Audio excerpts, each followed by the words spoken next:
Vande Mataram all of you. Dear student, प्रतिस्पर्धा के online platform पर आपका स्वागत है। प्रीवियस क्लास में हम ब्लड सर्कुलेशन पढ़ रहे थे। देखिए स्टूडेंट, उसी क्लास को आप माइंड अप मैप से किस तरह से अंडरस्टैंड कर सकते हैं और आज की क्लास को किस तरह से कनेक्ट किया जा सकता है। प्रीवियस क्लास में हमने पढ़ा था कि ब्लड क्या होता है। आपको बहुत अच्छे से याद है कि ब्लड के दो पार्ट्स होते हैं, one is the living part and second is non living part. Living part में हमने ब्लड सेल को रीड किया था और नॉन लिविंग के अंदर हमने प्लाज्मा को देखा था। देन हमने बात की थी कि जो ब्लड होता है वो हमारे हार्ट में किस तरह से सर्कुलेट करता है, और सर्कुलेशन जो होता है हमने टू टाइप से देखा था। One is the single circulation जो पीसेस में होता है, and second is the double circulation जो डेवलप ह्यूमन बीइंग में या मैं कहूं मैमल्स में होता है। देन हमने बात की थी कि ब्लड के कंपोजिशन में या ब्लड के सर्कुलेशन में कुछ ब्लड वेसल्स का भी इंपॉर्टेंट रोल होता है, जिसमें हमने पढ़ा आर्टरी के बारे में, वेन्स के बारे में, देन कैपिलरी के बारे में।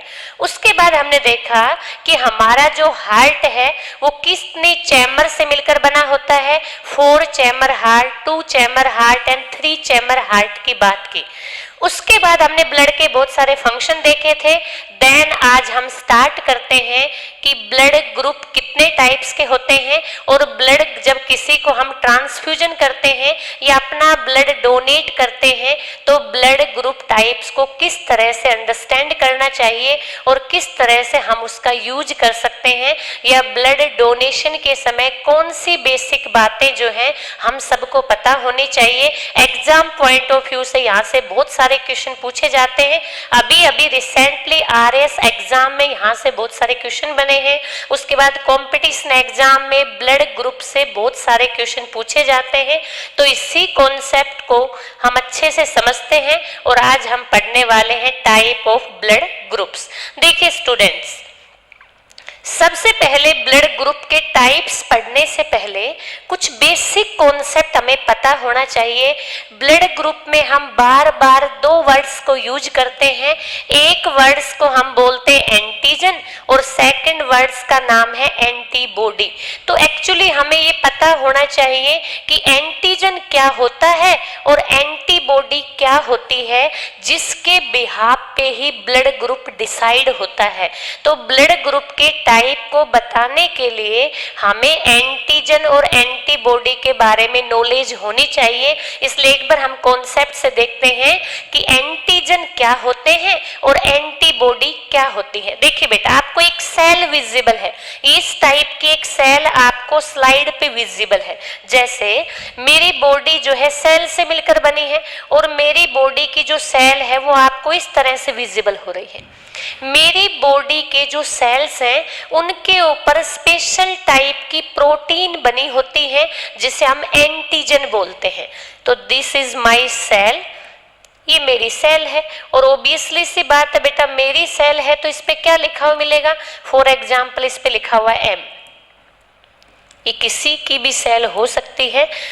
जिस तरह से आपने कभी देखा होगा हर व्यक्ति की, जो आपने देखा होगा बहुत सारे लोग जो गार्ड या किसी भी पोस्ट पे होते हैं उनके नेम प्लेट लगी होती है।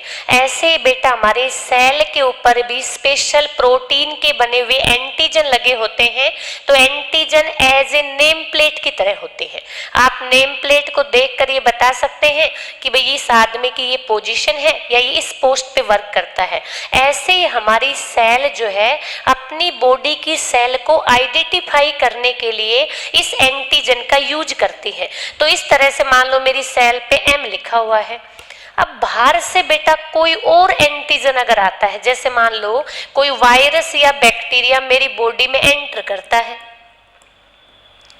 इस बैक्टीरिया और वायरस की सेल मान लो दिस इज द वायरस या बैक्टीरिया सेल, ये किसी वायरस और बैक्टीरिया की सेल है।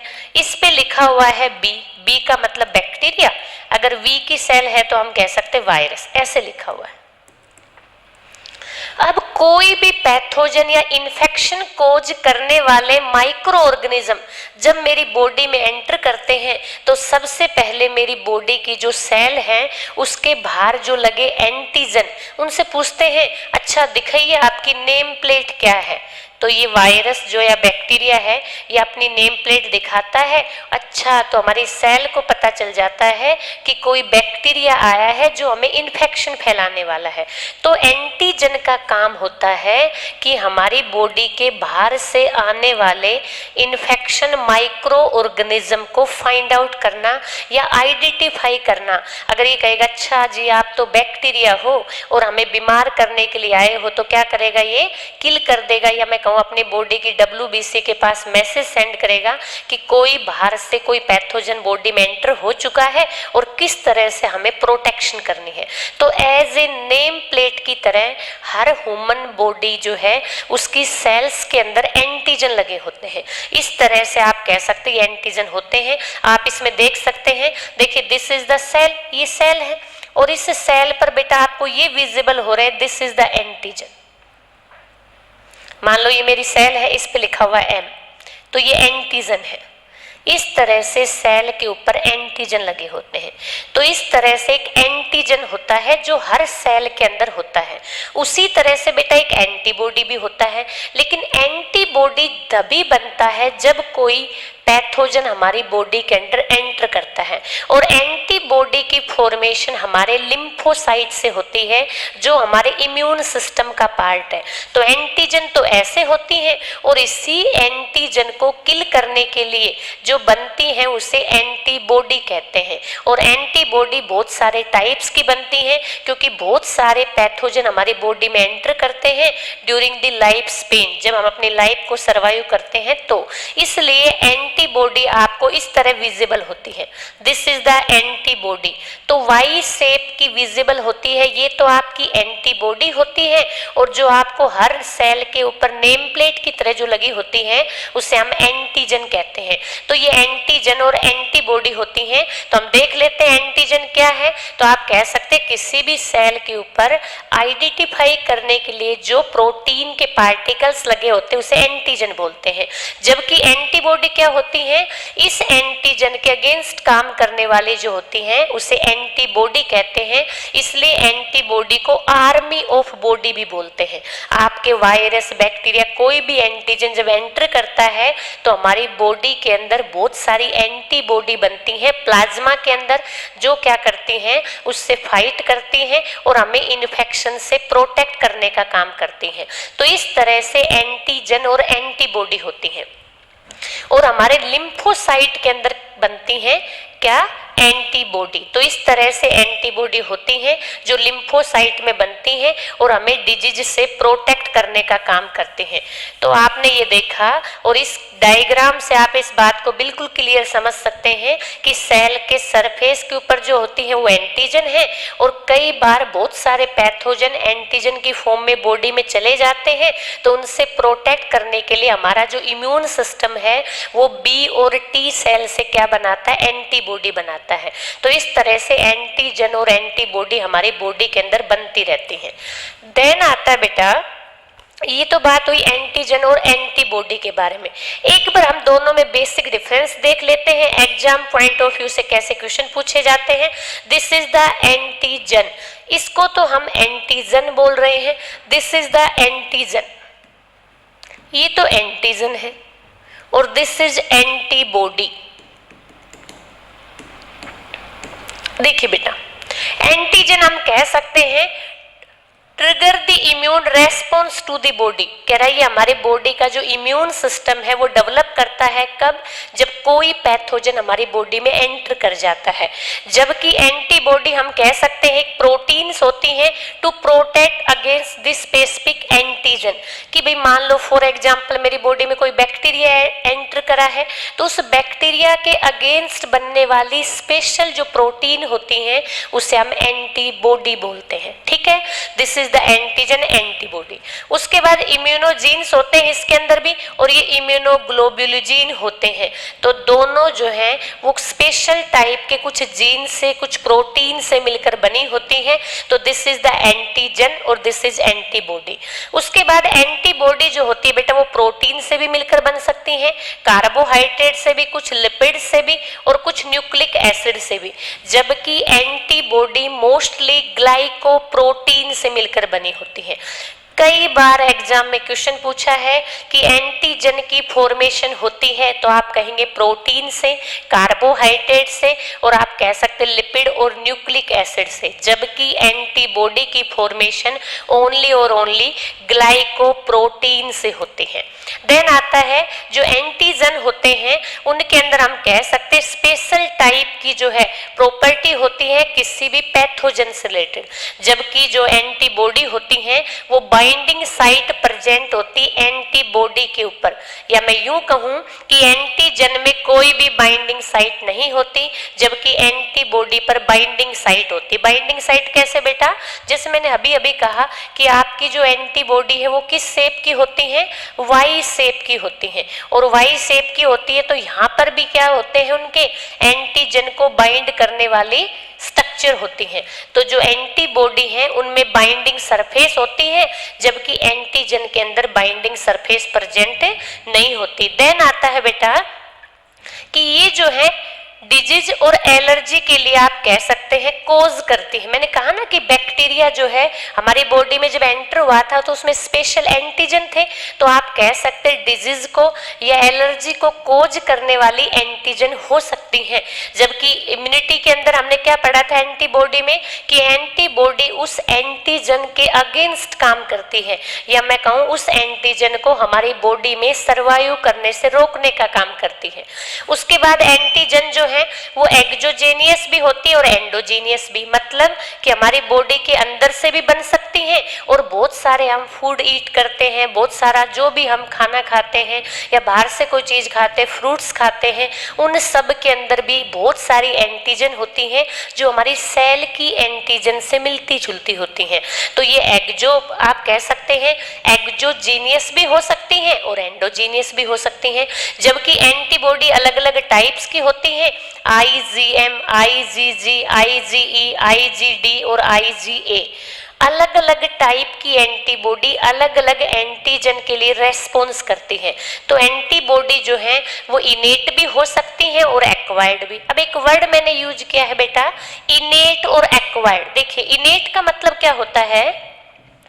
इनेट वर्ड का मतलब होता है ऐसे करैक्टर जो हम अपने मदर और फादर से रिसीव करते हैं, उसे इनेट करैक्टर बोलते हैं। तो ऑब्वियसली सी बात है जो इम्यूनिटी हमने अपने मदर फादर से मिलती है या प्लेसेंटा के थ्रू मिलती है उसे हम इनेट इम्यूनिटी बोलते हैं, और ये एंटीबॉडी की फॉर्म में बॉडी के अंदर बनती है। एक होती है एक्वायर्ड इम्यूनिटी। एक्वायर्ड इम्यूनिटी का मतलब होता है बेटा जो इम्यूनिटी हम इन्वायरमेंट से रिसीव करते हैं। जैसे फॉर एग्जाम्पल आप कोई वैक्सीन लगवाते हैं तो हमारी बॉडी में एंटीजन डाले जाते हैं और जरूरत पड़ने पर अपने आप ही क्या डेवलप हो जाती है? एंटीबॉडी। दिस टाइप एंटीबॉडी किसका एग्जाम्पल है? एक्वायर्ड इम्यूनिटी का।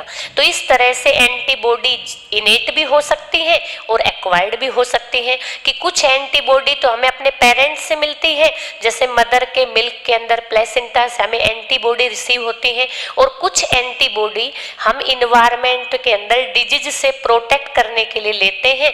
तो एंटीबॉडी इनेट भी होती है और एक्वायर्ड भी होती है, जबकि एंटीजन आप कह सकते हैं एक्सोजेनियस और एंडोजेनियस होती हैं। इस तरह से एंटीजन और एंटीबॉडी वर्क करती हैं। देन आता है बेटा अब हमने ये बात भी देख ली कि एंटीजन एंटीबॉडी कैसे बनती हैं। एक बार एग्जाम में क्वेश्चन पूछा कि एंटीबॉडी की फॉर्मेशन होती है तो आपको पता है कहाँ से होती है?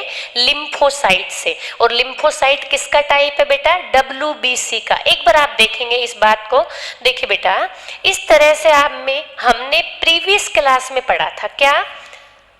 दिस इज द मान लो ब्लड स्ट्रीम, ये हमारी कोई बॉडी है और बॉडी के अंदर ये ब्लड स्ट्रीम है, इस पूरी बॉडी के अंदर ये ब्लड है।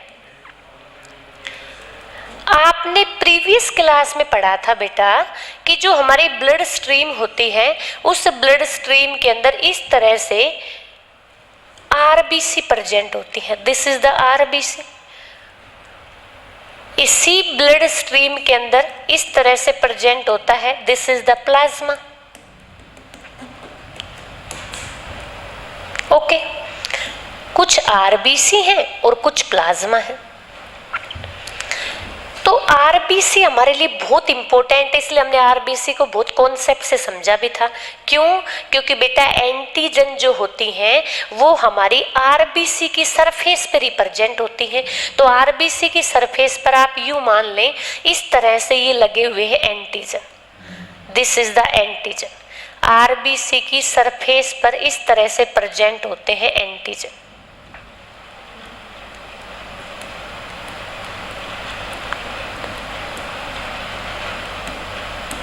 ठीक है, और प्लाज्मा के अंदर आप कह सकते हैं बनती है एंटीबॉडी। जब हमारा बर्थ होता है तो प्लाज्मा के अंदर एंटीबॉडी बहुत कम प्रेजेंट होती है, या मैं कहूँ नेग्लिजिबल होती हैं, जबकि आरबीसी के ऊपर एंटीजन प्रेजेंट होते हैं। आरबीसी पे जो एंटीजन प्रेजेंट होता है उसी से ये डिसाइड होता है कि हमारा ब्लड ग्रुप किस टाइप का होगा। फॉर एग्जाम्पल, मान लो इस आरबीसी के ऊपर एंटीजन ए प्रेजेंट है। फॉर एग्जाम्पल, ये कोई मान लो हमारे क्लास का ये स्टूडेंट है, मान लो भाई ये गोलू है। इस गोलू के ब्लड के अंदर मैंने देखा तो इसकी आरबीसी के ऊपर एक स्पेशल टाइप का एंटीजन लगा हुआ था जिसका नाम था एंटीजन ए। उस एंटीजन ए को देखकर मैंने ये डिसाइड किया कि भाई इस गोलू का जो ब्लड ग्रुप है वो क्या होगा बेटा, ए होगा। इसलिए ब्लड के अंदर एंटीजन जिस टाइप की होती है उसी टाइप का ब्लड ग्रुप होता है, लेकिन प्लाज्मा के अंदर जो एंटीबॉडी होती हैं वो हमेशा ब्लड ग्रुप के एंटी होती हैं। क्यों? क्योंकि अगर मान लो किसी का ब्लड ग्रुप ए है और मैंने उसको ब्लड ग्रुप बी को ट्रांसफर कर दिया या बी ब्लड ग्रुप मैंने उसको दे दिया, तो क्या होगा, ब्लड ग्रुप बी के लिए हमारी बॉडी जो है वो क्या बना देगी, एंटीबॉडी, और जिसकी वजह से पूरा ब्लड जो है वो एग्युलेशन हो जाएगा, या पूरा ब्लड ऐसे आप कह सकते हैं ऐसे इकट्ठा हो जाएगा, गुच्छे बना लेगा। इस तरह से उस आदमी की डेथ हो जाएगी अगर हम ये नहीं पता करें कि कौन सी एंटीजन है, कौन सी एंटीबॉडी है प्लाज्मा के अंदर। इसलिए जब भी कभी किसी को ब्लड डोनेट किया जाता है या मैं कहूँ ब्लड को ट्रांसफर किया जाता है तो एंटीजन और एंटीबॉडी को चेक किया जाता है। तो इस गोलू के ब्लड के प्लाज्मा के अंदर जो एंटीबॉडी है वो तो बी है बेटा। क्यों? क्योंकि एंटीजन से हमेशा अपोजिट क्या मिलती है, एंटीबॉडी, जबकि इसकी आरबीसी के ऊपर जो एंटीजन लगे हैं वो क्या है, एंटीजन ए। किसी बच्चे का जब बर्थ होता है तो कोई एंटीबॉडी नहीं होती। क्यों? क्योंकि बेटा अब तक वो सारा जो वर्क है या मैं कहूँ पूरा जो बॉडी का फंक्शन है वो मदर के प्लेसेंटा तक हो रहा है। जैसे आपने कभी नोट किया होगा, एक बच्चे का बर्थ होता है तो उसको लगभग 6 मंथ तक मिल्क दिया जाता है। क्यों? अगर हम उसे और चीज़ देंगे, क्योंकि उसकी बॉडी में अभी हार्मोन्स, ग्लैंड्स ये अच्छे से बने नहीं है, स्लाइवरी ग्लैंड, डाइजेस्टिव ग्लैंड बने ही नहीं है। अगर हम उसका बर्थ होते ही उसको खाना खिलाने लग जाएंगे तो उनकी बॉडी के अंदर डाइजेस्टिव एंजाइम तो है ही नहीं। इस वजह से उस बच्चे को क्या हो जाएगा, बीमार हो जाएगा या इनडाइजेशन की दिक्कत हो जाएगी। छोटे बच्चे के स्टमक में एक ही एंजाइम होता है जिसका नाम है रेनिन। इसकी वजह से मिल्क का इजीली डाइजेस्ट कर पाता है, इसलिए उसे मिल्क दिया जाता है। ऐसे ही जब हमारा बर्थ होता है तो हमारी बॉडी के अंदर कोई एंटीबॉडी नहीं होती प्लाज्मा में। क्यों? क्योंकि प्लाज्मा में एंटीबॉडी तो कब बनेगी, जब आप कह सकते कोई एंटीजन बाहर से आएगा, कोई बैक्टीरिया, कोई वायरस बाहर से आएगा। और आपको पता है बैक्टीरिया और वायरस के अंदर क्या प्रेजेंट होते बेटा, एंटीजन। आप यूं मान लो जब भाई हमारे बॉडी के अंदर कोई भी फॉरिजन पार्टिकल ही नहीं है, कोई दुश्मन ही नहीं है, तो हमारी बॉडी क्यों किसी से लड़ाई करेगी। इसलिए जो एंटीबॉडी का काम होता है, जो बाहर से कोई भी इन्फेक्शन आ रहा है उसको लड़के प्रोटेक्ट करना, इसलिए उसे बॉडी की आर्मी भी कहते हैं। तो बर्थ के बाद धीरे धीरे हम बड़े होते जाते हैं और हमारी बॉडी की इम्यूनिटी डेवलप होती चली जाती है, या मैं कहूँ हमारे ब्लड के प्लाज्मा में एंटीबॉडी बनती जाती है। किसी के अंदर आप कह सकते हैं ये एंटीबॉडी जो है वो ज्यादा कंसंट्रेशन में बनती है और किसी के अंदर ये एंटीबॉडी जो है कम कंसंट्रेशन बनती है। इसलिए हर व्यक्ति की इम्यूनिटी अलग अलग होती है, कोई जल्दी बीमार होते हैं, कोई देर से, क्योंकि उनकी इम्यूनिटी का लेवल अलग अलग होता है।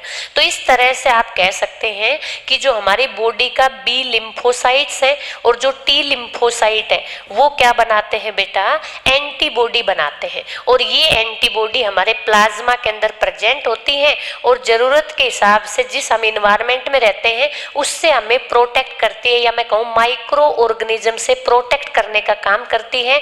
इसलिए इम्यूनिटी का लेवल हर ह्यूमन बीइंग में अलग अलग होता है, वो डिपेंड करता है कि किस इन्वायरमेंट में वो सर्वाइव करते हैं। देन आता है बेटा, हमने कहा कि ब्लड ग्रुप एंटीजन और एंटीबॉडी से डिसाइड होते हैं। तो एक बार देखते हैं।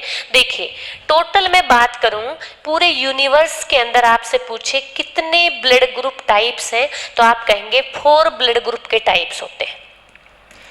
4 टाइप्स के ब्लड ग्रुप्स प्रेजेंट होते हैं हमारे यूनिवर्स में, या मैं कहूँ टोटल पॉपुलेशन के अंदर। कौन कौन से ब्लड ग्रुप बेटा, ब्लड ग्रुप ए होता है, देन ब्लड ग्रुप बी होता है, उसके बाद होता है blood group A B, then होता है ब्लड ग्रुप ओ। ये आप यहाँ पर देख सकते हैं, ब्लड ग्रुप ए है, ब्लड ग्रुप बी है, ए बी है और ओ है। मैंने आपको अभी अभी बताया आरबीसी के ऊपर हमेशा एंटीजन प्रेजेंट होते हैं और प्लाज्मा में क्या प्रेजेंट होती है बेटा, आप कह सकते हैं एंटीबॉडी प्रेजेंट होती। मल्टीपल टाइम कंपटीशन एग्जाम में ये क्वेश्चन पूछा हुआ है, आपसे पूछे कि आरबीसी जो है उसके ऊपर प्रेजेंट होते हैं क्या, option the antigen, second option the antibody और third option the A and B. तो आपको ध्यान रखना है बेटा, आरबीसी के ऊपर हमेशा और हमेशा क्या प्रेजेंट होते हैं, एंटीजन प्रेजेंट होते हैं, जबकि प्लाज्मा में हमेशा एंटीबॉडी प्रेजेंट होती है। तो इसी तरह से एंटीजन और एंटीबॉडी के बिहाफ पे हम ये डिसाइड कर सकते हैं किसी भी व्यक्ति का ब्लड ग्रुप क्या है। जैसे हम क्लास में बैठे हुए बच्चों का सबका ब्लड ग्रुप बता सकते हैं अगर ब्लड कैलकुलेट करते टाइम हमें एंटीजन और एंटीबॉडी के बारे में पता हो। तो देखिए ये मैंने अभी अभी आपको बताया कि रेड ब्लड सेल्स जो होती हैं वो भी अलग अलग होती हैं, और रेड ब्लड सेल के ऊपर अगर एंटीजन ए प्रेजेंट है तो आप कहेंगे ब्लड ग्रुप ए है। इसके अंदर कौन से एंटीजन प्रेजेंट होंगे, बी, तो हम कहेंगे this is the blood group B. इसके ऊपर कौन से एंटीजन प्रेजेंट होंगे बेटा, इसके ऊपर आप कह सकते हैं एंटीजन तो ए भी प्रेजेंट होता है और बी भी, लेकिन एंटीबॉडी बोथ आर अब्सेंट। क्यों, आप सोचो जब दोनों एंटीजन प्रेजेंट हैं, अगर हम एंटीबॉडी भी पुट कर देंगे तो इस अपनी सेल को ईट कर जाएंगे और हमारा जो ब्लड है उसके अंदर क्या हो जाएगा, एग्यूलेशन हो जाएगा, या मैं कहूँ क्लोटिंग फॉर्मेशन हो जाएगी और हमारी बॉडी जो है उसके अंदर ब्लड फ्लो ही नहीं करेगा। तो इसलिए एंटीजन तो आप कहेंगे बोथ प्रेजेंट होते हैं, ए बी और बी बी। और ब्लड ग्रुप के अंदर कोई एंटीजन, देखो बिल्कुल ब्लैंक है ना, कुछ भी नहीं है, कोई एंटीजन ही नहीं है, तो एंटीजन अब्सेंट होता है ब्लड ग्रुप ओ के अंदर। तो मैंने एक बात कही थी कि एंटीजन और एंटीबॉडी के बिहाफ पे डिसाइड कर सकते हैं आप कि ब्लड ग्रुप क्या है। तो देखिए जिसका ब्लड ग्रुप ए होता है उसकी आरबीसी के ऊपर कौन सा एंटीजन है बेटा, ए। देखो जैसे ब्लड ग्रुप ए है तो इस एंटीजन का नाम है ए। उसके बाद दूसरा आप देख सकते हैं कि मान लो ये ब्लड ग्रुप बी है तो इसकी आरबीसी के ऊपर कौन से एंटीजन लगे हुए हैं, एंटीजन बी। और थर्ड पे हम आते हैं एंटीजन जो आप कह सकते हैं ब्लड ग्रुप ए बी है, और ए बी पे बोथ टाइप के एंटीजन देखिए एक बार। एक तो देखो ये इस तरह बनाया हुआ है, this is the A type, और एक आप कह सकते हैं सर्कल में बनाया हुआ है, this is the B type. तो एंटीजन ए और B both are present. Question क्या पूछ सकता है आपसे कि किस ब्लड ग्रुप के अंदर बोथ टाइप के एंटीजन प्रेजेंट होते हैं, तो आप कहेंगे ma'am blood group A B के अंदर बोथ टाइप के एंटीजन प्रेजेंट होते हैं। उसके बाद ब्लड ग्रुप ओ, आपको बहुत अच्छे से पिक्चर के अंदर विजिबल होगा कि ब्लड ग्रुप ओ के अंदर कोई भी एंटीजन आपको विजिबल नहीं है, इसका मतलब बिल्कुल ब्लैंक है, कोई एंटीजन प्रेजेंट नहीं होता। जिस व्यक्ति की आरबीसी के अंदर कोई एंटीजन प्रेजेंट नहीं होता, इस टाइप के ब्लड ग्रुप को कौन सा बोलते हैं बेटा, इसको बोलते हैं ब्लड ग्रुप ओ।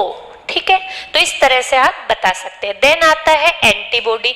मैंने आपको बताया था अभी अभी कि बेटा इस तरह से हमारी ब्लड स्ट्रीम है, ब्लड स्ट्रीम में इस तरह से बनी होती आरबीसी, आरबीसी पर तो लगे होते एंटीजन, और प्लाज्मा में क्या प्रेजेंट होती है, एंटीबॉडी। तो दिस इज द प्लाज्मा, और प्लाज्मा में क्या प्रेजेंट होती है बेटा, एंटीबॉडी। अभी अभी मैंने कहा कि प्लाज्मा में जो एंटीबॉडी होती है वो आरबीसी के एंटीजन से जस्ट अपोजिट होती है। तो देखेंगे इसमें एंटीजन ए था, तो ऑब्वियसली सी बात एंटीबॉडी ए तो होगी नहीं। क्यों? अगर एंटीबॉडी ए होती तो अपने ही ब्लड को एक्यूमुलेट कर देती और उस वजह से हमारा ब्लड वहीं पर क्लोट बना लेता। तो इस वजह से ब्लड ग्रुप जो है उसके अंदर एंटीबॉडी ए तो प्रेजेंट नहीं होगी, तो क्या होगी बेटा, एंटीबॉडी बी। तो एंटीबॉडी बी जो है वो किस में प्रेजेंट होती है, जिसका ब्लड ग्रुप ए होता है। उसके बाद आते हैं ब्लड ग्रुप बी के ऊपर। तो ब्लड ग्रुप बी के अंदर ऑब्वियसली सी बात है एंटीजन बी है, और मैंने कहा था एंटीबॉडी हमेशा एंटीजन के क्या होती है बेटा, अपोजिट होती है। तो क्या आएगी, ए।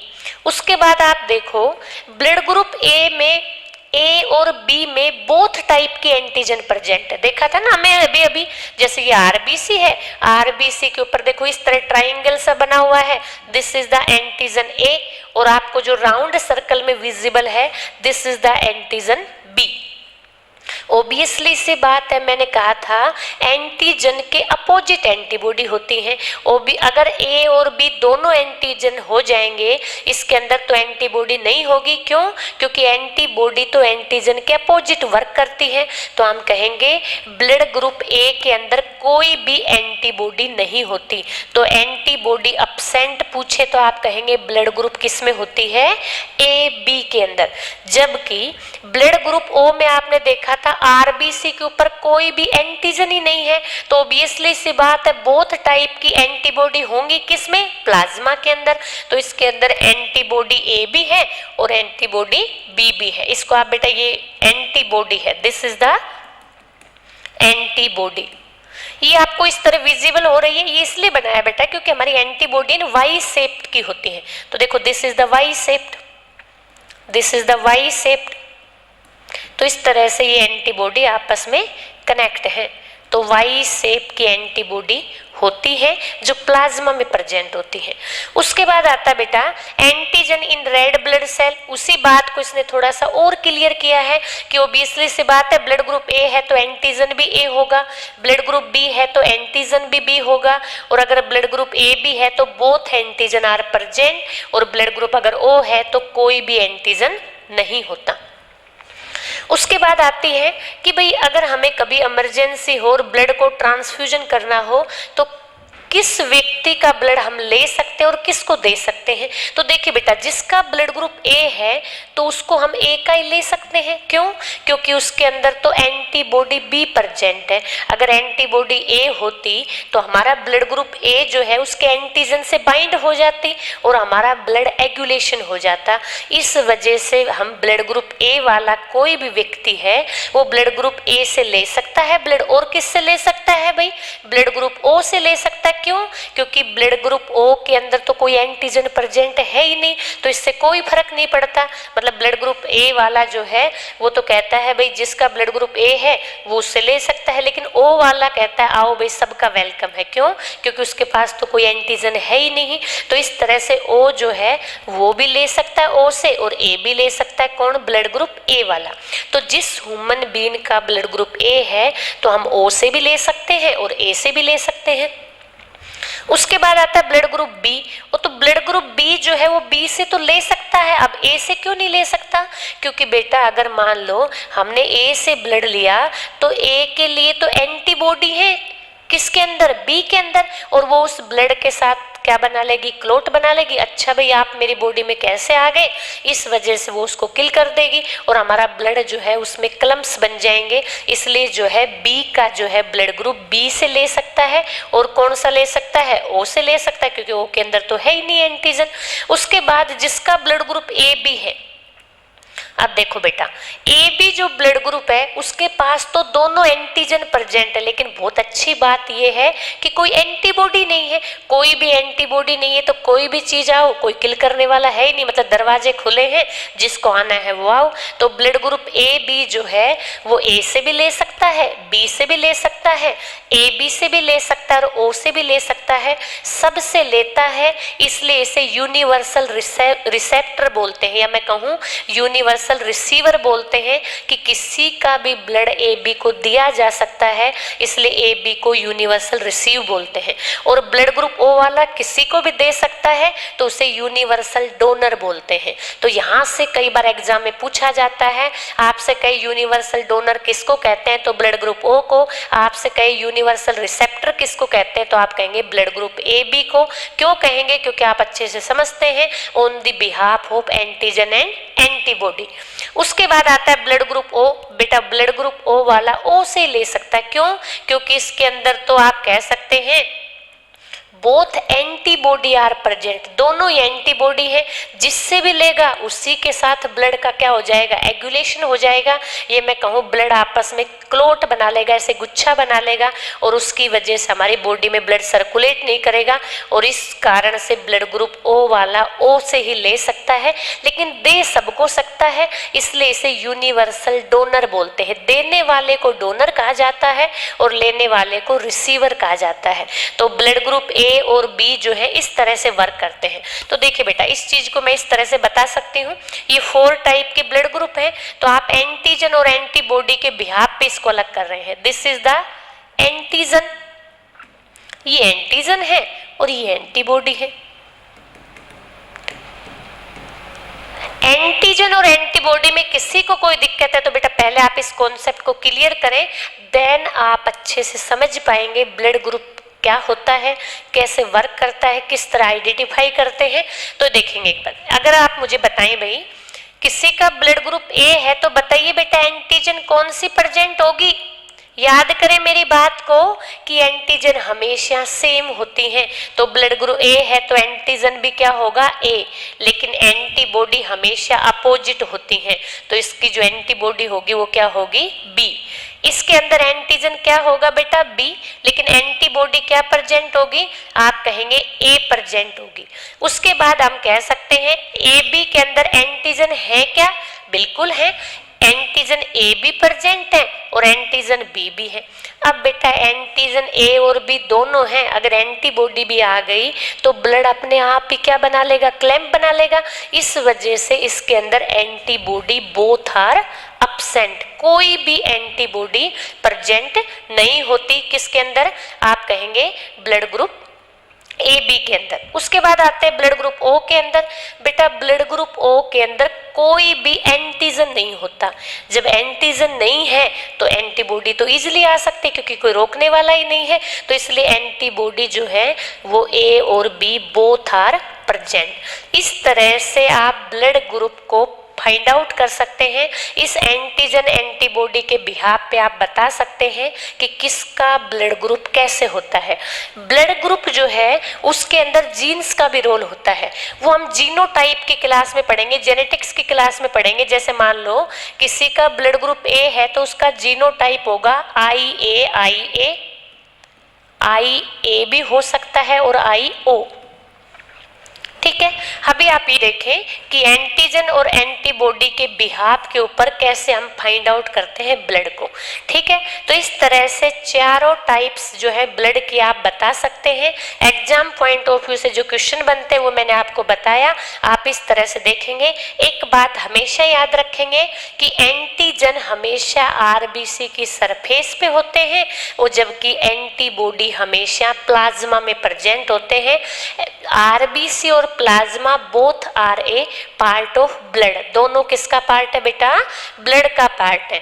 तो इस तरह से हम बता सकते हैं एंटीजन और एंटीबॉडी के बारे में और फाइंड आउट कर सकते हैं किस टाइप का ब्लड ग्रुप है। सबसे ऊपर लिखा हुआ है 4 टाइप्स के ब्लड ग्रुप ए है, ब्लड ग्रुप बी है, AB है और O है। इस तरह से आप इसको बता सकते हैं। इधर मैंने अच्छे से आपको बताया हुआ है कि बेटा एंटीबॉडी हमेशा प्लाज्मा में प्रेजेंट होती हैं और एंटीजन हमेशा आरबीसी के ऊपर प्रेजेंट होती हैं, और इसके बिहाफ पे हम ये बताते हैं या फाइंड आउट करते हैं कि ब्लड ग्रुप कैसे होता है। इसी टाइप का बीआरएस में क्वेश्चन पूछा था कि ब्लड ग्रुप ए बी जो है उसके अंदर एंटीजन या कैसे किससे कोगुलेशन होगा, तो ब्लड ग्रुप ए बी जो है वो किसी से भी कोगुलेशन नहीं करेगा। क्यों नहीं करेगा? क्योंकि ब्लड ग्रुप जो ए बी है उसके अंदर कोई भी एंटीबॉडी प्रेजेंट नहीं होते। तो बहुत सारे क्वेश्चन यहाँ से बनते हैं, आप इस टेबल को अच्छे से याद रखेंगे और आप एंटीजन और एंटीबॉडी को समझने के बाद इस टेबल में आपसे कोई गलती नहीं होगी। चलते हैं हम नेक्स्ट स्लाइड के ऊपर। देखिए बेटा कभी कभी यहाँ से फैक्चुअल क्वेश्चन भी आ जाते हैं। वैसे एग्जाम पॉइंट ऑफ व्यू से तो आप types of blood group antigen antibody पढ़ सकते हैं, लेकिन कभी कभी एग्जाम में कुछ फैक्चुअल क्वेश्चन आते हैं। फैक्चुअल क्वेश्चन का मतलब आपसे कह दे, देखिए बेटा हमारे जो 4 टाइप्स के ब्लड ग्रुप हैं, आपको अच्छे से पता है कि हमारे ब्लड ग्रुप के 4 टाइप है पूरे यूनिवर्स में। इस 4 टाइप के जो ब्लड ग्रुप होते हैं इनकी कंसंट्रेशन अलग अलग होती है। सबसे ज्यादा जो ब्लड ग्रुप का टाइप है वो ब्लड ग्रुप ओ प्रेजेंट होता है, या मैं यूं कहूं 100% पॉपुलेशन में से 46% के आसपास ब्लड ग्रुप ओ प्रेजेंट होता है। उसके बाद जो है ब्लड ग्रुप ए प्रेजेंट होता है, then blood group B present होता है, और सबसे लीस्ट या मैं कहूँ सबसे कम कंसंट्रेशन के अंदर blood group A B present होता है। तो फैक्चुअल क्वेश्चन कैसे बनता है बेटा? एग्जाम पॉइंट ऑफ व्यू से आपसे कहे टोटल पॉपुलेशन में सबसे मैक्सिमम ब्लड ग्रुप कौन सा प्रेजेंट होता है, तो आप कहेंगे ब्लड ग्रुप ओ प्रेजेंट होता है। कितना होता है? 46%, कभी कभी 50 भी दे देता है, तो आप कह सकते हैं 40 to 50%। उसके बाद कहे सेकंड नंबर पे कौन सा होता है, तो आप कहेंगे सबसे ज्यादा तो बेटा ओ, देन ब्लड ग्रुप ए, उसके बाद ब्लड ग्रुप बी, और सबसे कम होता है ब्लड ग्रुप ए बी। तो इस तरह से एग्जाम में आपसे क्वेश्चन पूछ लेता है। अगर थोड़ा सा लेवल अच्छा है एग्जाम का तो आपको स्टेटमेंट टाइप देके पूछ लेता है, कहता है कि सबसे ज्यादा कंसंट्रेशन में कौन सा ब्लड ग्रुप प्रेजेंट है, तो आप कहेंगे ब्लड ग्रुप ओ जो है उसकी कंसंट्रेशन मैक्सिमम होती है, पूरी पॉपुलेशन में सबसे ज्यादा ब्लड ग्रुप ओ होता है। ओ से और क्या बात याद आई आपको? ओ जो है उसे यूनिवर्सल डोनर भी बोलते हैं। क्यों? क्योंकि वो ब्लड ग्रुप सबको दे सकता है। उसके बाद आता है क्यों? क्योंकि बेटा ब्लड ग्रुप ओ के ऊपर कोई भी एंटीजन प्रेजेंट नहीं होता, एंटीजन एब्सेंट होता है तो किसी को भी ब्लड दे सकता है। तो ओ से आपको 3 बात कनेक्ट करनी है। सबसे फर्स्ट बात कि ओ जो है वो पूरी पॉपुलेशन में मैक्सिमम कंसंट्रेशन में होता है। सेकंड बात, ओ के आरबीसी की सरफेस के ऊपर बोथ एंटीजन आर एब्सेंट, और देन आपको याद रखना है O is also called universal donor. ठीक है। उसके बाद आता है सेकंड नंबर पे कम कंसंट्रेशन किसकी होती है? ए की, देन बी की, और सबसे लिस्ट किसकी होती है, या मैं कहूँ सबसे मिनिमम किसकी होती है, तो आप कहेंगे मैम ए बी की। तो कभी तो बेटा डायरेक्ट पूछ लेता है, कभी आपको कह देता है एक प्रॉपर सीक्वेंस में बताइए कि हमारी पॉपुलेशन के अंदर ब्लड का जो कंसंट्रेशन है वो किस सीक्वेंस में है। तो आपको ध्यान रखना है, इंक्रीज ऑर्डर में पूछे तो आप किससे स्टार्ट करेंगे, आप कहेंगे ए बी से, और डिक्रीज ऑर्डर में पूछे तो आप स्टार्ट करेंगे ओ से। तो इस तरह से इंक्रीज और डिक्रीज ऑर्डर में आप ब्लड ग्रुप को बता सकते हैं कि किस तरह से हमारी पॉपुलेशन में ब्लड ग्रुप प्रेजेंट होता है। देन आते हैं बेटा, अब ये बात तो हो गई ब्लड ग्रुप के बारे में, हमें पता चल गया कि ब्लड ग्रुप कैसे हम फाइंड आउट करते हैं। देन आता है बेटा, कई बार हमारा जो ब्लड ग्रुप होता है वो हम किसी दूसरे को ट्रांसफर करते टाइम एक RH फैक्टर का और ध्यान रखा जाता है। अब आप कहेंगे मैम RH फैक्टर क्या होता है? एक्चुअली बेटा क्या हुआ, काफी टाइम पहले रिसियस मंकी के अंदर इस RH फैक्टर की डिस्कवरी हुई। कैसे हुई? ये मान लो मंकी की ब्लड सेल्स है, ये उसके अंदर ब्लड है, दिस इज द ब्लड। उसकी ब्लड के अंदर भी हमारी तरह आरबीसी होती हैं। इस आरबीसी के ऊपर बेटा एंटीजन तो होता है, लेकिन एक स्पेशल एंटीजन और प्रेजेंट मिला जिसे हम बोलते हैं RH पॉजिटिव। कुछ व्यक्तियों की आरबीसी के ऊपर तो आप कह सकते, जैसे मान लो मैं एक एग्जांपल लेती हूँ आपके सामने, मान लो ये कोई ह्यूमन बीइंग है, इसका ब्लड ग्रुप ए है, तो इसकी आरबीसी के ऊपर ब्लड ग्रुप एंटीजन ए तो प्रेजेंट है, लेकिन साथ में बेटा एक और एंटीजन प्रेजेंट है और जिसका नाम है RH एंटीजन। तो उस व्यक्ति को हम कहेंगे कि इसका ब्लड ग्रुप A+ है। ओके। या फिर दूसरा, ये कोई व्यक्ति है, मान लो इसका ब्लड ग्रुप भी ए ही है, लेकिन बेटा इसके आरबीसी पे एंटीजन ए तो प्रेजेंट है लेकिन RH नहीं है, या मैं कहूं RH एब्सेंट है। RH एब्सेंट है तो इस व्यक्ति को मैं कहूंगी A-। तो आप यूं कह सकते हैं आरबीसी के ऊपर एक स्पेशल एंटीजन और प्रेजेंट होता है, ये सभी में नहीं होता। हम कह सकते हैं टोटल पॉपुलेशन में 80% लोग तो पॉजिटिव होते हैं और 25 या 20% लोग नेगेटिव होते हैं। ज़्यादातर ब्लड ग्रुप पॉजिटिव प्रेजेंट होता है और बहुत कम कंसंट्रेशन में नेगेटिव प्रेजेंट होता है। तो जिसकी आरबीसी पर एंटीजन के साथ साथ एक स्पेशल एंटीजन RH प्रेजेंट है तो उसको हम कहेंगे वो पॉजिटिव है, A+ है, और जिसकी आप कहेंगे आरबीसी के ऊपर दूसरा स्पेशल एंटीजन प्रेजेंट नहीं है तो हम उसको कहेंगे A- है। आप कहते नहीं किसी का ब्लड ग्रुप A+ होता है, किसी का A- होता है, किसी का B+, किसी का B-, तो हम किस बिहाफ पे बताते हैं? On the presence of RH factor. अब RH नाम क्यों पड़ा बेटा? सबसे पहले इसकी जो डिस्कवरी है वो रिसियस मंकी में हुई थी, इसलिए रिसियस से तो R को लिया गया और आप कह सकते हैं H जो है वो RH से लिया गया। तो रिसियस से RH को लिया गया, जिसमें प्रेजेंट है उसको हमने पॉजिटिव कह दिया और जिसमें नहीं प्रेजेंट है उसको RH नेगेटिव कह दिया। और ये हमारी आरबीसी के ऊपर ही प्रेजेंट होता है जिस तरह से एंटीजन होते हैं। तो मैं यूं कह सकती हूँ ये भी एक स्पेशल टाइप का एंटीजन है। अगर हमारी आरबीसी में प्रेजेंट है, जैसे मान लो फॉर एग्जांपल कि मेरा ब्लड ग्रुप O- है, तो मेरी जब आप ब्लड की आरबीसी को आप देखेंगे तो आपको ब्लड की आरबीसी जो है वो इस तरह से विजिबल होगी। ये तो मेरी ब्लड जो है आरबीसी है, आरबीसी के ऊपर कोई भी एंटीजन नहीं है।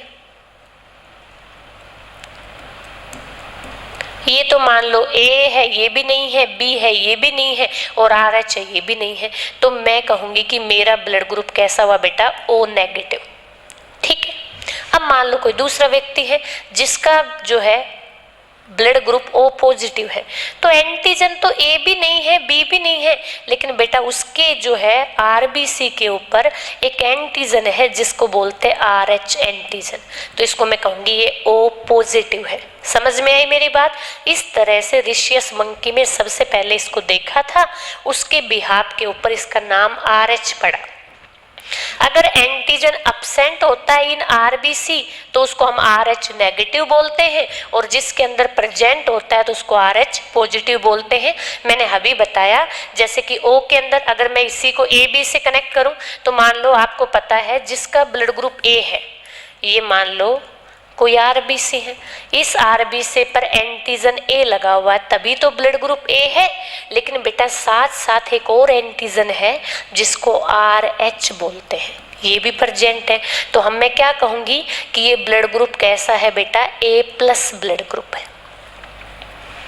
ठीक है। अब मान लो ये कोई दूसरा ह्यूमन बीइंग है, ये आरबीसी के ऊपर एंटीजन है, इसकी आरबीसी के ऊपर ब्लड ग्रुप एंटीजन A तो प्रेजेंट है, लेकिन क्या प्रेजेंट नहीं है? RH एब्सेंट है, ये है ही नहीं। तो ये कैसा होगा? A-। तो इस तरह से हम RH फैक्टर के बिहाफ पर ये बताते हैं कि ब्लड ग्रुप नेगेटिव है या पॉजिटिव है, और एंटीजन और एंटीबॉडी से पता चलता है कि ब्लड ग्रुप का टाइप कौन सा है। तो इस तरह से ये होता है RH फैक्टर। तो ब्लड ट्रांसफ्यूजन में RH फैक्टर का भी इंपॉर्टेंट रोल है। जो RH नेगेटिव है उसे हम पॉजिटिव ब्लड नहीं दे सकते और जो पॉजिटिव है उसे हम नेगेटिव नहीं दे सकते, नहीं तो वही ब्लड के अंदर क्या हो जाएगा, कोगुलेशन हो जाएगा। कोगुलेशन एक सही वर्ड नहीं है यहाँ पर। कोगुलेशन का मतलब होता है ब्लड का क्लॉट होना जो प्लेटलेट के थ्रू होता है। एक सही वर्ड है यहाँ पर एगुलेशन हो जाना या ब्लड के क्लॉट की फॉर्म के अंदर ब्लड का इकट्ठा हो जाना। तो इस तरह से कोगुलेशन सही वर्ड नहीं है बेटा, इसकी जगह आप सही वर्ड यूज करेंगे एगुलेशन, ठीक है।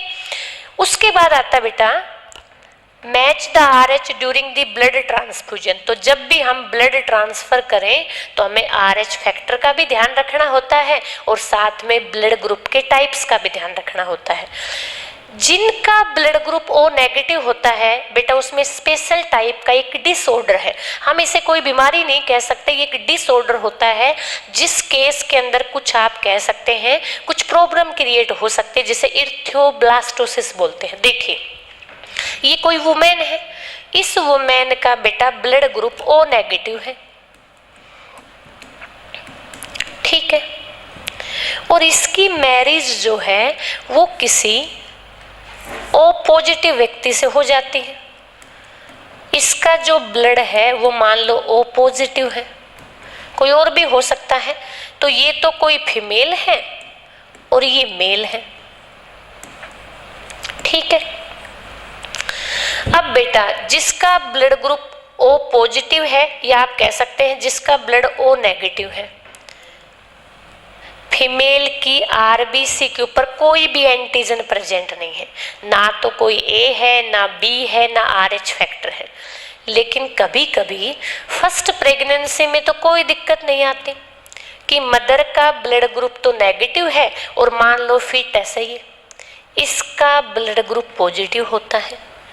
तो कई बार मदर की बॉडी जो है वो RH एंटीजन बनाने लग जाती है और जो एंटीजन RH जो है वो बनाती हैं, इसकी वजह से फर्स्ट प्रेगनेंसी में तो प्लेसेंटा के थ्रू जो है वो एंटीजन पहुंच नहीं पाते और आप कह सकते हैं कि प्रेगनेंसी में कोई प्रॉब्लम नहीं आती। लेकिन प्रेगनेंसी के 24 से 72 हार्स के बाद एक एंटीडोट D लगाया जाता है ताकि इन फ्यूचर जब भी प्रेगनेंसी हो तो प्लेसेंटा के अंदर उसके अगेंस्ट एंटीजन और एंटीबॉडी ना बने ताकि प्रेगनेंसी कंटिन्यू हो सके। लेकिन डिलीवरी के बाद एंटी जो है RH एंटीबॉडी बन जाती है। RH एंटीबॉडी बनने की वजह से नेक्स्ट टाइम जब कभी प्रेगनेंसी होती है तो वो क्या कर देती है, फीटस को डिस्टोर्ड करने लग जाती है, या मैं कहूँ फीटस का जो ब्लड है वो क्या होने लग जाता है, क्लॉट होने लग जाता है और उस फीटस की डेथ हो जाती है। कभी कभी कम कंसंट्रेशन होती है तो क्या होता है कि उस बच्चे के अंदर एनीमिया हो जाता है, क्योंकि ये क्या करती है RBC को डैमेज करने लग जाती है और उस बच्चे में RBC की कमी होती है। इसी को हम इर्थियोब्लास्टोसिस कहते हैं। क्या कहते हैं, इर्थियोब्लास्टोसिस। तो ये कंडीशन होती है, लेकिन इसका कोई ऐसा नहीं है कि ये कोई मतलब ऐसी बीमारी है जिसका इलाज नहीं, बस इसमें एक थोड़ा सा हमें ध्यान रखना होता है कि फर्स्ट बच्चे के डिलीवरी के समय RH एंटीडोट लगाया जाता है ताकि नेक्स्ट प्रेगनेंसी के अंदर आप कह सकते हैं एंटी RH जो है वो एंटीबॉडी बने नहीं, ताकि RH एंटीबॉडी नहीं बनेगी तो हम कह सकते हैं प्रेगनेंसी कंटिन्यू रहेगी। नहीं तो कई बार बॉडी जो है वो RH को क्या करने लग जाते हैं, डिस्टोर्ड करने लग जाती है, RBC खत्म कर देती है।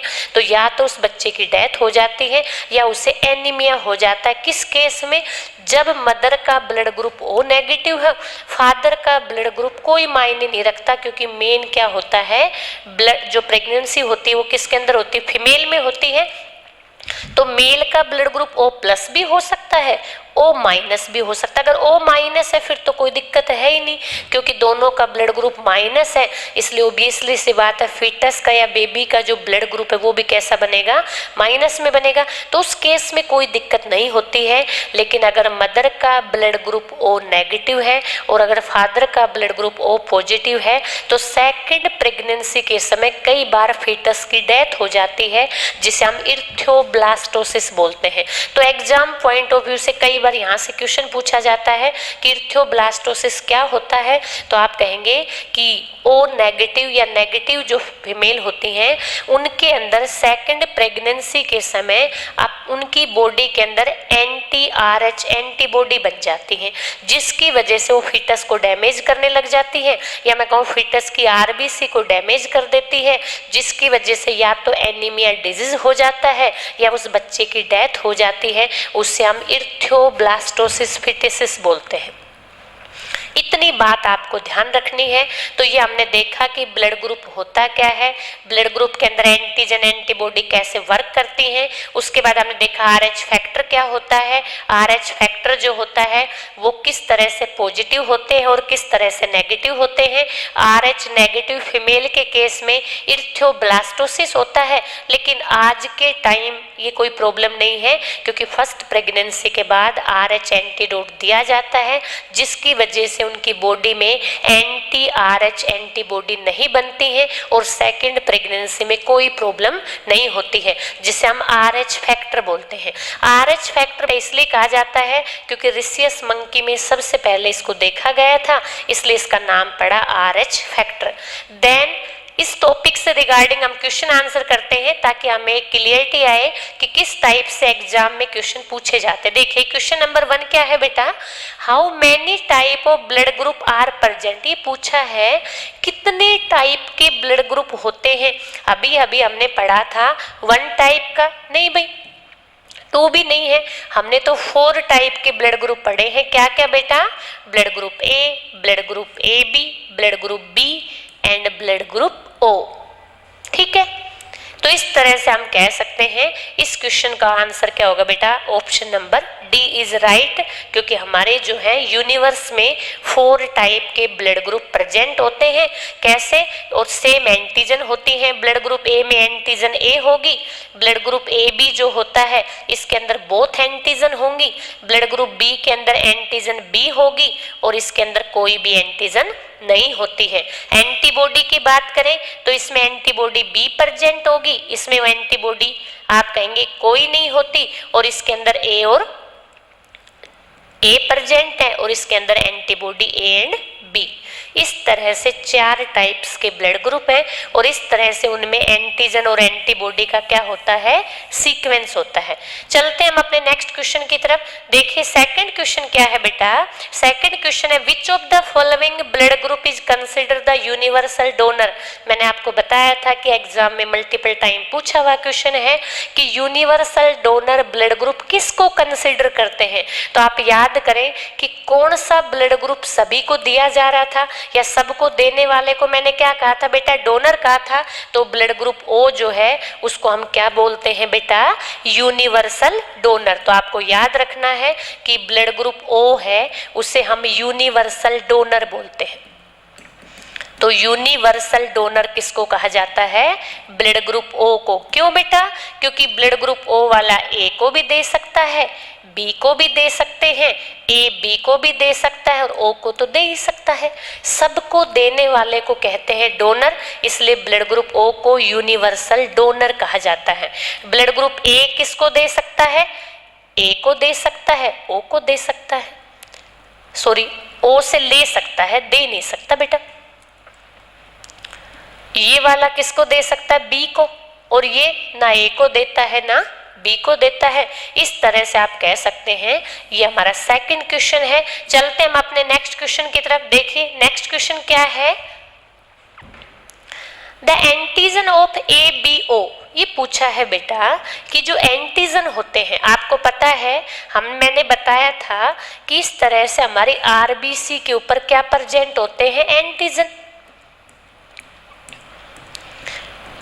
और दूसरी बात क्या कही थी कि प्लाज्मा में क्या प्रेजेंट होते हैं बेटा, एंटीबॉडी।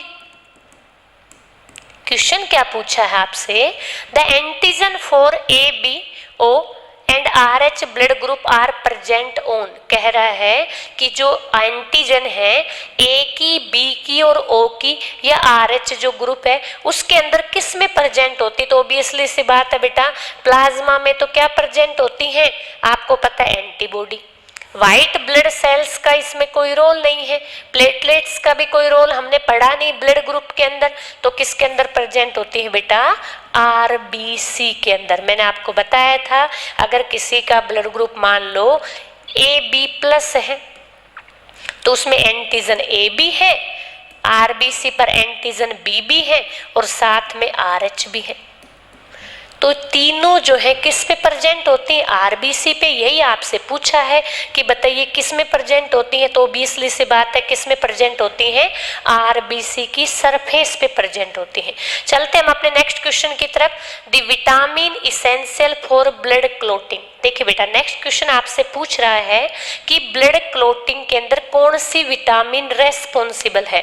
देखिए ब्लड क्लोटिंग के अंदर विटामिन ए जो है उसका कोई रोल नहीं है, क्योंकि विटामिन ए तो आपको पता आपकी विजन से रिलेटेड है, आई जो है उसकी ग्रोथ और डेवलपमेंट में हेल्प करती है, तो ये तो आंसर है नहीं। उसके बाद आता विटामिन बी। विटामिन बी जो है कॉम्प्लेक्स फूड में होती है, तो ये भी नहीं है ऑप्शन में। उसके बाद है विटामिन सी। विटामिन सी आपको पता है वोंड फॉर्मेशन में हेल्प करती है, कभी आपको चोट लग जाती है तो डॉक्टर आपको विटामिन सी की टैबलेट देता है ना, तो इस तरह से वोंड फॉर्मेशन में हेल्प करती है विटामिन सी। तो कौन सा ऑप्शन बचा, विटामिन के। और याद करें मैंने आपसे क्वेश्चन पूछा था एक बार कि आप रोड से जा रहे थे, किसी व्यक्ति का एक्सीडेंट हो गया, अगर उसका ब्लड क्लोट ही नहीं हो रहा है तो उस व्यक्ति को देखकर आप बता सकते हैं किस विटामिन की डेफिशिएंसी है, तो उस केस में आपका आंसर है मैम विटामिन के की डेफिशिएंसी है। और आपसे पूछे कि विटामिन के जो होता है उसके अंदर और कौन से आयन जो होते हैं जो ब्लड क्लोटिंग में हेल्प करते हैं, तो बेटा विटामिन पूछे तो विटामिन के कहेंगे, सेल पूछे तो आप कहेंगे प्लेटलेट्स, और आपसे आयंस पूछे तो कहेंगे कैल्शियम आयन। तो देखिए तीनों टाइम ऑप्शन के अकॉर्डिंग आंसर बदल जाते हैं। आपसे पूछा कौन सा विटामिन रेस्पॉन्सिबल है ब्लड क्लोट के लिए, तो आप कहेंगे मैम विटामिन के। आपसे पूछे कौन सी सेल है तो आप कहेंगे प्लेटलेट्स, और आपसे पूछे कौन से आयंस हैं तो आप कहेंगे कैल्शियम आयंस है। चलते हम अपने नेक्स्ट क्वेश्चन की तरफ। देखिए नेक्स्ट क्वेश्चन है हमारा, which of the following is not correctly match. ये पूछा है बेटा, मैंने कहा था ना आपसे कभी कभी फैक्चुअल क्वेश्चन पूछे जाते हैं, कह रहे कौन सा करेक्टली मैच नहीं है। तो यूनिवर्सल रिसीवर, मैंने आपको बताया था कि यूनिवर्सल रिसीवर किसको कहा जाता है बेटा, ब्लड ग्रुप ए बी को। क्यों, क्योंकि सबसे ब्लड ले सकता है, ब्लड ग्रुप ए वाले से भी ले सकता है, बी वाले से भी ले सकता है, और ए बी वाले से भी ले सकता है, और ओ वाले से भी। सबसे लेने वाले को क्या बोलेंगे, रिसीव करने वाला, तो ए बी को यूनिवर्सल रिसीवर बोलते हैं, रिसेप्टर बोलते हैं। This is the true statement. आपसे पूछा क्या है कि इनकरेक्ट स्टेटमेंट क्या है, सेकंड स्टेटमेंट है O is a universal donor. बिल्कुल ठीक बात है, मैंने आपको बताया था कि ब्लड ग्रुप O जो होता है उसको यूनिवर्सल डोनर बोलते हैं। क्यों बेटा, क्योंकि देखो देने वाला है, A को भी दे रहा है, B को भी दे रहा है, O को भी दे रहा है। This is the right statement, इसका मतलब ये भी सही है। थर्ड है O+ is the most common blood group. बिल्कुल सही बात, मैंने कहा सबसे ज्यादा पॉपुलेशन में कौन सा ब्लड ग्रुप प्रेजेंट होता है बेटा, आपने कहा था ma'am blood group O present होता है, और कितना 46% होता है। A+ list common blood group, बिल्कुल गलत बात है भाई, क्योंकि हमने तो सबसे कम जो ब्लड ग्रुप पढ़ा था वो क्या था बेटा, ब्लड ग्रुप AB। कितना परसेंट, लगभग 4%। तो आप कहेंगे A, B और C तीनों स्टेटमेंट करेक्ट है, जबकि स्टेटमेंट 4 जो है वो रॉन्ग है, और यही हमारे क्वेश्चन का आंसर है। ठीक है, तो आपसे क्वेश्चन ये पूछा था कि कौन सी स्टेटमेंट करेक्ट है, नॉट करेक्ट है सॉरी, तो आपको ध्यान रखना है A, B और C 3 स्टेटमेंट आर ट्रू, क्योंकि आपको पता है A, B को यूनिवर्सल रिसीवर बोलते हैं, O, B को यूनिवर्सल डोनर बोलते हैं, और हमने देखा था सबसे ज्यादा कंसंट्रेशन ब्लड ग्रुप O की होती है और सबसे कम concentration blood group A, B की होती है। लेकिन ये तो कह रहा है A की होती है, और हमें तो पता है किसकी होती बेटा, A, B की होती है। तो स्टेटमेंट जो D है वो नॉट करेक्ट है, तो इस क्वेश्चन का आंसर हुआ बेटा ऑप्शन नंबर D। चलते हम अपने नेक्स्ट क्वेश्चन की तरफ। देखिए नेक्स्ट क्वेश्चन क्या है, if the RH negative female deliver the RH positive child, कह रहा है बेटा कोई फीमेल है, उसका ब्लड ग्रुप RH नेगेटिव है और कह रहा है उसने डिलीवर किया है RH पॉजिटिव बच्चे को, मतलब किसी मदर का ब्लड ग्रुप तो नेगेटिव था और उस बच्चे का ब्लड ग्रुप O पॉजिटिव है या मैं कहूँ RH पॉजिटिव है। Then what will be happen to pregnant female, कह रहा है उसके बाद क्या होगा उस फीमेल के साथ, they would be never be able to have child again. बिल्कुल गलत बात है भाई, ऐसे थोड़ी है कि उसका ब्लड ग्रुप है तो दोबारा चाइल्ड को मतलब बर्थ नहीं दे पाएगी, बिल्कुल गलत है क्योंकि RH एंटीडोट का हम यूज करेंगे। They would become the sanitize to the RH positive antigen, बिल्कुल सही, RH पॉजिटिव जो एंटीजन है उससे हम क्या करेंगे, उसको सैनिटाइज करेंगे। उसके बाद दे वर ट्रीटेड विद द रोगम, मैंने कहा था ना RH एंटीडोट लगाया जाता है, तो उस फीमेल के प्रेगनेंसी के 24 से 72 हॉर्स के अंदर RH एंटीडोट का एक इंजेक्शन लगा दिया जाता है ताकि इन फ्यूचर में कोई भी इस तरह की प्रॉब्लम क्रिएट ना करनी पड़े। They would be need the immunated blood transfusion की यहाँ पर कोई बात ही नहीं है। They would be diagnosis with the erythroblastosis, diagnosis तो करेंगे ही हम, तो आप कह सकते हैं इसके अंदर हमें डायग्नोसिस करना पड़ेगा, उसे RH एंटीडोट देना पड़ेगा, तो आप कहेंगे ऑप्शन A और D जो करेक्ट आंसर है। इसके ऑप्शन क्या थे, ऑप्शन था A और D, बिल्कुल गलत। दूसरा ऑप्शन दे रखा है इस क्वेश्चन का B एंड D, तो आप कहेंगे B और D करेक्ट ऑप्शन है क्योंकि उसके इर्थ्योब्लास्टोसिस को हम क्या करेंगे बेटा, डायग्नोसिस करेंगे, किस तरह से, RH एंटीडोट को देकर। तो इस केस के अंदर ना तो फीमेल को कोई दिक्कत होगी ना उसके चाइल्ड को, क्योंकि हमने RH एंटीडोट लगा दिया, इन फ्यूचर में उसकी प्रेगनेंसी में कोई दिक्कत नहीं आएगी। यही क्वेश्चन आपसे पूछा है, इस टाइप के स्टेटमेंट टाइप क्वेश्चन एग्जाम में पूछे जाते हैं, तो आप ध्यान रखेंगे। चलते हम अपने नेक्स्ट क्वेश्चन की तरफ। इर्थ्योब्लास्टोसिस फिटलेसिस कंडीशन राइज व्हेन, ये पूछा है बेटा कि जो इर्थ्योब्लास्टोसिस की कंडीशन कब बनती है, जब मेल का ब्लड ग्रुप क्या हो और फीमेल का क्या हो। तो इस टाइप से ऑप्शन दिए हैं, तो RH प्लस फीमेल और RH नेगेटिव मेल। मैंने तुम्हें कहा था कि मेल का कोई रोल नहीं होता इसके अंदर, क्यों, क्योंकि erythroblastosis condition during the pregnancy create होती है और ऑब्वियसली सी बात है नेचुरल वे से मेल में प्रेगनेंसी होती नहीं, वो एक अलग बात है कि आर्टिफिशियल हो सकती है। तो इसके अंदर RH पॉजिटिव फीमेल गलत बात है क्योंकि इर्थ्योब्लास्टोसिस तो उसी कंडीशन में होता है जब फीमेल का नेगेटिव होता है। RH negative female with RH negative male कोई दिक्कत नहीं है क्योंकि दोनों का नेगेटिव है, तो ऑब्वियसली सी बात है फीटस का भी क्या होगा, नेगेटिव, तो इस केस में भी कोई प्रॉब्लम नहीं है। उसके बाद RH पॉजिटिव फीमेल, आप समझ जाना RH पॉजिटिव फीमेल आते ही ऑप्शन नहीं है, और लास्ट ऑप्शन है RH नेगेटिव फीमेल, बिल्कुल सही बात है। और RH पॉजिटिव मेल, तो बच्चे का ब्लड ग्रुप अगर नेगेटिव है तो कोई इश्यू नहीं है, और ब्लड अगर पॉजिटिव है तो आप कह सकते हैं इर्थ्योब्लास्टोसिस कंडीशन हो सकती है। किस केस में, जब आप कह सकते हैं कि RH नेगेटिव फीमेल को जो बच्चा है फीटस है उसका ब्लड ग्रुप क्या हो, RH प्लस हो, ठीक है। जबकि मेल का ब्लड ग्रुप जो है वो माइनस होने पर इस तरह की कोई कंडीशन जो है आप कह सकते क्रिएट नहीं होती। तो ये क्वेश्चन आपसे पूछा था कि कौन सी कंडीशन इर्थ्योब्लास्टोसिस की है, तो इस क्वेश्चन का आंसर है बेटा ऑप्शन नंबर D। तो देखिए आज की क्लास में हमने पढ़ा कि ब्लड ग्रुप के जो टाइप्स हैं उसको हम एंटीजन और एंटीबॉडी के बिहाफ के ऊपर कैसे कैलकुलेट करते हैं। आपने पढ़ा 4 टाइप्स के हमारे ब्लड ग्रुप होते हैं, उसके अंदर हमने देखा 4 टाइप्स के ब्लड ग्रुप के अंदर blood group A, blood group B, blood group AB और ब्लड ग्रुप O। उसके बाद हमने देखा कि RH फैक्टर क्या होता है और ब्लड का ट्रांसफ्यूजन करते समय हमें किसका ध्यान रखना चाहिए, RH फैक्टर का, उससे रिलेटेड हमने क्वेश्चन किया। और मुझे लगता है आपको इस पूरे क्वेश्चन का एक अच्छे से माइंड मैपिंग करना आया होगा। मिलते हैं हम अपने नेक्स्ट क्लास के साथ, कंटिन्यू जुड़े रहिए मेरे साथ। Thank you.